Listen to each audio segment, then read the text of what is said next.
प्रिय बच्चे, हवाओं में घुली हुई शीतल तरंगे तुम्हारे दिल के स्तर को कुछ ऐसे स्पर्श कर रही है कि तुम्हें एहसास हो रहा है कि तुम्हारा लक्ष्य अब सामने ही आ खड़ा हुआ है। तुम जिस तरफ और बढ़ रही हो उसकी गवाही प्रकृति स्वयं दे रही है।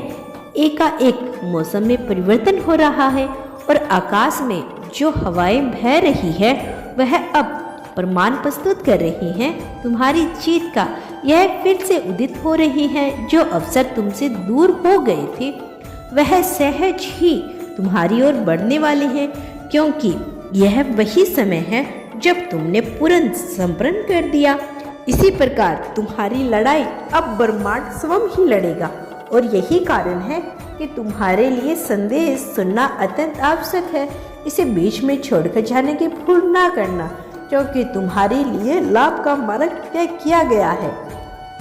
जो व्यक्ति आध्यात्मिकता के मार्ग पे आगे बढ़ता है उसके लिए सुख दुख समान हो जाते हैं, क्योंकि कोई भी स्थिति उसके मन को विचलित करने में सक्षम नहीं होती।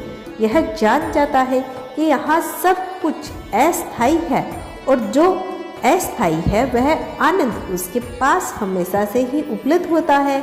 उसे उससे कोई छीन नहीं सकता, न समय ना ही कोई जीव। ईश्वर का प्रेम ही अस्थायी आनंद है। इससे व्यक्ति कभी भी अलग नहीं हो सकता। जो इसके पास रहता है रहता ही है, फिर चाहे कोई कितनी भी षड्यंत्र क्यों न कर ले, चाहे कोई कितनी ही परिश्रम क्यों न कर ले। मेरे प्रिय बच्चे, तुम्हारा बेहतरीन समय शुरू हो रहा है। अब तुम्हारे जीवन में लाभ की स्थिति आ रही है और तुमसे यह कोई नहीं छीन पाएगा। तुम जिस दिन से आध्यात्मिकता के मार्ग का चयन कर चुके हो उसी दिन से तुमने अपने लिए जीत निश्चित कर दी थी। लेकिन मनुष्य के जीवन में परिस्थितियां ऐसी बनती है कि वह अपने ही चुने हुए रास्ते पर डगमगाने लगता है। उसका हृदय डोलने लग जाता है और तब उसे सहारे की जरूरत होती है। तब उसे ऐसे सहारे की जरूरत होती है जो उसके बिना कुछ कहे उसके लिए सब कुछ कर दे। लेकिन तुम्हारे जीवन में अब तक वह सहारा नहीं आ पाया, जिसकी वजह से तुम उलझनों में और भी ज्यादा गिरते चले गए हो। सही मार्ग का चुनाव करने के बावजूद भी तुम वह हासिल नहीं कर पाए जो तुम्हें हासिल करना चाहिए था। आध्यात्मिकता के एक बेहतरीन मार्ग को पकड़कर तुमने अपने जीवन की आधारशिला रख दी थी, लेकिन तुम्हारे साथ कुछ ऐसा नहीं था जिसके कंधे पर सर रखकर तुम यह कह सको कि हाँ, अब मेरी जीत कोई मुझसे नहीं छीन सकता। लेकिन तुम्हारी सारी गतिविधियां मैंने नियंत्रण देखी है, तुम्हारे कर्मों का आलंकन मैंने नियंत्रण किया है। इतने समय गुजरने के बाद मैं यह स्पष्ट रूप से कह सकता हूँ कि तुम में कोई खोट नहीं है, तुम में कोई कमी नहीं है। केवल तुम्हारे नजरिए का फर्क है जो तुम अपनी ताकत को पहचान नहीं पाए। केवल तुम्हारा ही नजरिया था जिस वजह से तुम अवसरों को छोड़ते चले गए। लेकिन तुम्हारी नियति ने, तुम्हारे इरादों ने कभी भी कोई खोट नहीं रहा। और जिस मनुष्य का इरादा मजबूत होता है, जिस मनुष्य का इरादा बुरा नहीं होता, जो दूसरों को हानि नहीं पहुंचाना चाहता, जो दूसरों से अनावश्यक व्यर्थ का मतलब नहीं रखता, उसे नियति स्वयं ही ऊपर की ओर उठा देती है।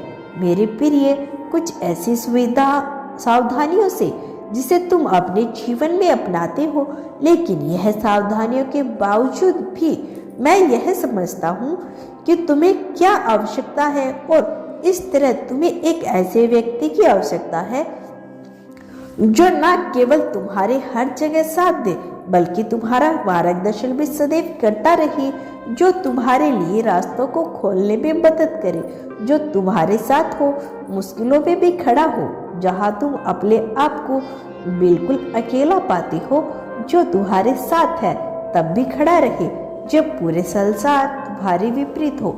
मैं तुम्हारे विपक्ष में हूँ मेरे प्रिय।